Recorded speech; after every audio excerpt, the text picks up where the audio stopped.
Hello everyone, welcome to study with Gyan Prakash. देखिए friends, Bihar शिक्षक भर्ती की परीक्षा के बारे में बात करें तो जैसा कि आप लोग जानते हैं 11 अगस्त को सुप्रीम कोर्ट का जो डिसीजन आया, जो बीएड के सापेक्ष जो फैसला आया उसको देखते हुए, साथ ही साथ 24 अगस्त को जो सामान्य ज्ञान जीएस का जो पेपर आया पहली पाली के साथ साथ दूसरी पाली में भी, तो उसको भी अगर देखा जाए तो वर्तमान में जो कुछ भी चल रहा है उसको देखते हुए यही लग रहा है कि सभी सीटों को भरा जाना मुश्किल है। ये बात बीपीएससी के जो चेयरमैन हैं वो भी इस बात को समझ चुके हैं, और हालांकि कुछ दिन पहले ही, परीक्षा शुरू होने के कुछ दिन पहले ही ये बात भी कही गई थी कि अगर एक निश्चित प्रतिशत तक सीटें नहीं भरी जाएंगी तो कट ऑफ को गिराया जाएगा। अब ये बात बिल्कुल तय हो चुकी है क्वेश्चन पेपर का लेवल देखते हुए और वर्तमान सिनेरियो को देखते हुए कि यहाँ पर जो कट ऑफ है वो नीचे जानी बिल्कुल तय है। यहाँ पर आप देख सकते हैं कि अर्धांक को कम कर सकता है बीपीएससी, ये खबर निकल के सामने आ रही है। शिक्षकों की 75% सीटों को भरने के लिए बीपीएससी तय न्यूनतम अर्धा अंक से नीचे भी कट ऑफ जारी कर सकता है। मतलब कि कम से कम जो 75% सीटें हैं वो तो भरी ही जाएंगी, और अगर उससे कम सीटें भरती हैं तो यहाँ पर बताया जा रहा है कि कट ऑफ जो है वो और भी नीचे जा सकती है। ये जानकारी आयोग के अध्यक्ष अतुल प्रसाद ने शुक्रवार को ट्वीट करके दी है। तो फ्रेंड्स, यहाँ पर जो खबर है उसके मुताबिक जो कट ऑफ है वो काफ़ी नीचे जा सकती है। वर्तमान में जो कट ऑफ है, यानी कि कितने प्रतिशत अंक लेकर आने हैं आपको मेरिट में आने के लिए, तो बताया जा रहा है कि फिलहाल सामान्य प्रशासन विभाग की ओर से जनरल के लिए 40%, बीसी के लिए 36.5%, ईबीसी के लिए 34%, एससी और एसटी के लिए 32% और सभी वर्ग की महिलाओं के लिए 32% न्यूनतम कट ऑफ यहाँ पर लगाई गई है।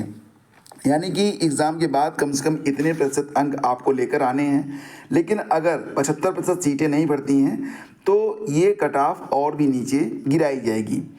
तो फिलहाल गुरुवार को जो परीक्षा हुई थी उसमें जिस हिसाब से क्वेश्चन पूछे गए वो बातें यहाँ पर बताई जा रही हैं, लेकिन साथ ही साथ बीएड का प्रभाव भी यहाँ पर ज़रूर पड़ेगा। तो फ्रेंड्स, यहाँ पर बीपीएससी की ओर से चल रही भर्ती में प्राथमिक स्कूलों के लिए शिक्षकों के कुल यहाँ पर 79,943 पद हैं, लगभग 80,000 पद हैं, और माध्यमिक में 32,916 पद हैं और उच्च माध्यमिक में 57,602 पद हैं। तो फिलहाल एक दूसरी शिक्षक भर्ती की बात भी यहाँ पर चल रही है जो कि दिसंबर तक आ सकती है, जिसके लिए फिलहाल अभी जो है आवेदन लिए जा रहे थे बिहार में, और उसकी डेट 25 अगस्त तक बढ़ाई जा रही थी, बिहार एसटीईटी की डेट, जिसमें सभी स्टेट के जो अभ्यर्थी थे वो आवेदन कर सकते थे। तो फ्रेंड्स, यहाँ पर दूसरे दिन की परीक्षा में 11 मुन्ना भाई पकड़े गए। ये जो मुन्ना भाई पकड़े गए हैं ना, ये आर्टिफिशियल इंटेलिजेंस की मदद से पकड़े गए हैं। फिलहाल यहाँ पर कई लोगों के लिए यहाँ पर न्यूज़ है कि शिक्षक नियुक्ति परीक्षा के दूसरे दिन शुक्रवार दूसरे की जगह परीक्षा में बैठे 11 मुन्ना भाई पकड़े गए। एआई की मदद से इन्हें ढूंढ निकाला गया। राज्य के अलग अलग जिलों से इन्हें पकड़ा गया है, और संबंधित जिलों के डीएम के आदेश पर स्थानीय थाना में जो प्राथमिकी होती है एफआईआर, उसको दर्ज कराने के बाद इन्हें जेल भेज दिया गया है। पटना में कॉलेज ऑफ कॉमर्स में बनाए गए केंद्र से एक अभ्यर्थी को दूसरे की जगह परीक्षा देते पकड़ा गया है। दूसरे दिन भाषा की परीक्षा थी, इसमें करीब 8,14,000 अभ्यर्थियों को शामिल होना था, लेकिन सख्ती बहुत बढ़ती जा रही है, तो अभ्यर्थियों की उपस्थिति जो है वो 70-75% के आसपास रही है। ठीक है, और फिलहाल यहाँ पर जो जीएस का पेपर रहा वो काफ़ी टफ रहा, लेकिन उस हिसाब से ये क्वेश्चन पेपर थोड़ा आसान था, ये बात यहाँ पर बताई जा रही है। चलिए फ्रेंड्स, आगे बढ़ते हैं। अगली खबर है, ओवर एज प्रतियोगियों ने अपर निजी सचिव एपीएस भर्ती की आयु सीमा में मांगी छूट। तो यूपीपीएससी की ओर से सितंबर के पहले सप्ताह में या दूसरे सप्ताह तक आपको एपीएस का नोटिफिकेशन देखने को मिलेगा। इसमें सामान्य स्नातक प्लस ट्रिपल सी होना चाहिए। एलिजिबिलिटी में यही होता है कि सामान्य स्नातक और ट्रिपल सी होना चाहिए, लेकिन मुख्य बात ये होती है कि शॉर्ट हैंड और टाइपिंग भी करवाई जाती है। तो जिनको शॉर्ट हैंड टाइपिंग आती है वो लोग इसमें आवेदन करेंगे। फिलहाल बहुत सारे अभ्यर्थी ऐसे हैं जो कि अब ओवर एज हो चुके हैं, क्योंकि इसके पहले जो भर्ती आई थी 2013 में आई थी और काफ़ी वक्त 10 साल बीत चुका है। तो जो अभ्यर्थी ओवर एज हो चुके हैं और जो दोनों स्किल रखते हैं, जिनको शॉर्ट हैंड और टाइपिंग आती है, उनको पता होता है कि इसका जो प्री होता है बहुत टफ नहीं होता है। प्री निकल गया तो अगर शॉर्ट हैंड और टाइपिंग आप अच्छे से कर लें तो नौकरी लग जाती है, और एक अच्छी प्रतिष्ठित नौकरी है ये। तो इसके लिए जो अभ्यर्थी हैं वो मांग कर रहे हैं कि भैया थोड़ा सा ऊपरी उम्र सीमा में छूट दे देते आप लोग, तो हम लोग भी आवेदन कर लेते। फिलहाल ये मांग की जा रही है, अभी इस पर कोई भी निर्णय सामने नहीं आया है। बात करेंगे फ्रेंड्स एक ऐसी खबर के बारे में जो आपको चौंका देगी। लिखावट की फोरेंसिक जांच में सामने आया परीक्षा में फर्जीवाड़ा। लोक सेवा आयोग की LT ग्रेड भर्ती में चयनित अभ्यर्थी पर दर्ज कराया गया है मुकदमा। तो 4 बार नोटिस दिया गया, लेकिन वो मतलब बयान देने नहीं आया। हर बार मतलब प्रत्यावेदन भेजकर उपस्थिति में असमर्थता जाहिर की है।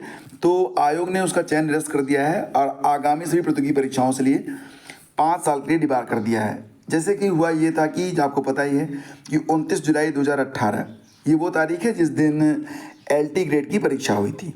तो LT ग्रेड की परीक्षा में ये अभ्यर्थी जो था ये शामिल हुआ था।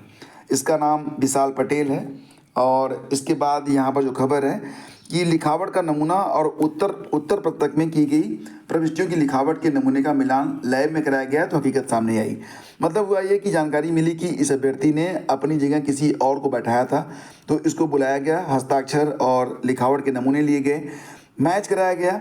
जो वहाँ पर OMR सीट पर उत्तर पत्रक पर जो राइटिंग थी और जो राइटिंग इसकी थी दोनों मिसमैच हुई, तो जवाब देने के लिए उसको बुलाया गया, लेकिन अभ्यर्थी जो है वो आया नहीं। तो फिलहाल अब उसको एग्ज़ाम यानी कि UPPSC ने तो बैन ही कर दिया है। 5 साल बहुत होते हैं, 5 साल में तो करियर ख़त्म। तो कार्यालय बुलाकर उसकी लिखावट और हस्ताक्षर के नमूने लिए गए। इसके बाद उत्तर पत्र की प्रविष्टियों और अभ्यर्थी की लिखावट की जांच फोरेंसिक लैब फाफामऊ में कराई गई।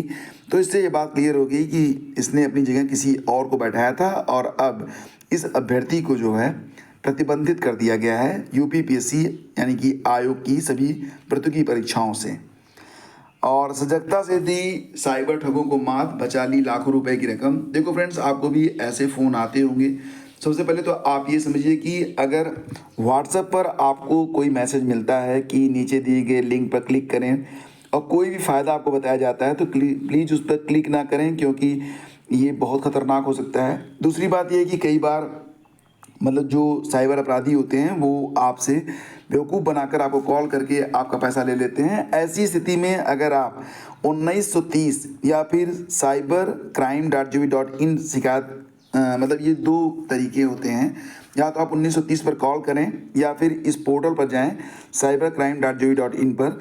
तो इस पर अगर आप शिकायत दर्ज करा दें तो फिर आपका पैसा वापस मिल सकता है। तमाम लोगों के पैसे वापस आए हैं। यहाँ पर क्या है कि पोर्टल हेल्पलाइन दोनों पर दर्ज कराएं शिकायत, तो ये बात बताई जा रही है। क्या होता है इसमें कि जैसे ही आप शिकायत दर्ज कराते हैं, जिस खाते में पैसा गया होता है उस खाते को फ्रीज कर दिया जाता है और फिर थोड़ी सी जांच पड़ताल के बाद आपके जो पैसे होते हैं वापस करवा दिए जाते हैं, क्योंकि बैंक वगैरह तो जानते ही हैं कि ये फ्रॉड है। ठीक है, तो ये नंबर मोबाइल में होना चाहिए या दिमाग में होना चाहिए 1930, और इसके बारे में जागरूकता आपके साथ साथ आपके घर वालों को या आपके जो भी रिलेशन में हैं उनको मिलनी चाहिए। ये बहुत ज़रूरी है। न्यायालय की शरण में जाएंगे ग्रुप डी के अभ्यर्थी। यहाँ पर देखो क्या हुआ था कि रेलवे भर्ती प्रकोष्ठ प्रयागराज की ग्रुप डी भर्ती परीक्षा 2019 से बाहर हुए EWS यानी कि आर्थिक रूप से कमजोर वर्ग के जो अभ्यर्थी हैं वो कोर्ट जाने की बात कर रहे हैं। हुआ ये था कि ये जो अभ्यर्थी थे ये शारीरिक दक्षता, डॉक्यूमेंट वेरिफिकेशन और मेडिकल में सफल हुए। इसके बाद ही 59 लोगों को बाहर किया गया है। तो ये कहा गया कि आप लोग EWS से आते हैं, आपकी जगह जनरल वालों को लिया गया है। फिलहाल ये कह रहे हैं कि भैया तब हमारा जांच पड़ताल क्यों करवाया गया, और अब अभ्यर्थी जो हैं वो कोर्ट जाने की बात कर रहे हैं। यूपी बोर्ड में 10 सितंबर तक 9वीं से 12वीं तक के दाखिले होंगे। इसमें 10वीं और 12वीं में लेट पेमेंट लगेगा, लेकिन 9वीं और 11वीं में विदाउट लेट पेमेंट जो अभ्यर्थी अपना रजिस्ट्रेशन वगैरह करवाना चाहते हैं वो करवा सकते हैं। डेट बढ़ा दी गई, डेट शीट सभी स्कूलों पर आ गई है। तो जो अभ्यर्थी मतलब जिनके घर में भी कोई ऐसा बच्चा है जो अभी तक किसी कारण से एडमिशन नहीं ले पाया है, वो आसपास के स्कूलों में जाकर अगर सीट है वहाँ पर तो उसको एडमिशन मिल जाएगा। 10वीं और 12वीं के फॉर्म भी भरे जाएंगे, तो कोई दिक्कत वाली बात नहीं है। ये जानकारी काफ़ी अहम है, इसके बारे में आपको डेफिनेटली पता होना चाहिए। और फ्रेंड्स, जहाँ पर आपने देखा कि BPSC में शिक्षक भर्ती परीक्षा में जो GS के प्रश्न थे उसमें करंट अफेयर को देखकर अच्छों के पसीने छूट गए। होता ये है कि करंट अफेयर लास्ट टाइम जब आप पढ़ते हैं तो कोई कुछ जो चुनिंदा प्रश्न होते हैं बस वही आप पढ़ लेते हैं, लेकिन करंट अफेयर में अब जो प्रश्न पूछे जा रहे हैं वो आपसे ये मांग करते हैं कि आप दुनिया को अच्छे से समझें। और ये समझने के लिए सबसे ज़रूरी ये होगा कि आप नियमित रूप से करंट अफेयर पढ़ें। अगर आप नोट्स बनाते हैं तो बहुत अच्छी बात है, नहीं बनाते हैं तो फ्रेंड्स हमारे नोट्स आपके लिए बहुत ही उपयोगी सिद्ध होंगे। और क्योंकि आपने इस चैनल को सब्सक्राइब किया है तो आपको यहाँ पर विशेष छूट भी दी जा रही है। नियमित तौर से तैयारी करिए, क्योंकि करंट अफेयर आपको एक निर्णायक जीत दिलवा सकता है और ये आपके लिए सबसे बेहतर निवेश होगा। 25 रुपये में तो भाई आजकल कुछ भी नहीं मिलता है, आप गदर तक नहीं देख पाएंगे। और ज़िंदगी की जो गदर है, अगर उसमें जीतना चाहते हैं तो 25 रुपये क्या हैं। खैर, जो लोग समझेंगे वो लोग ज़रूर इसे परचेज करेंगे, अपनी पढ़ाई को स्टार्ट करेंगे। बाकी लोग तो फ्रेंड्स, ये थी आज की न्यूज़ अपडेट। ठीक है, मिलते हैं आपसे अगले वीडियो में। आज्ञा दीजिए, नमस्कार, जय हिंद।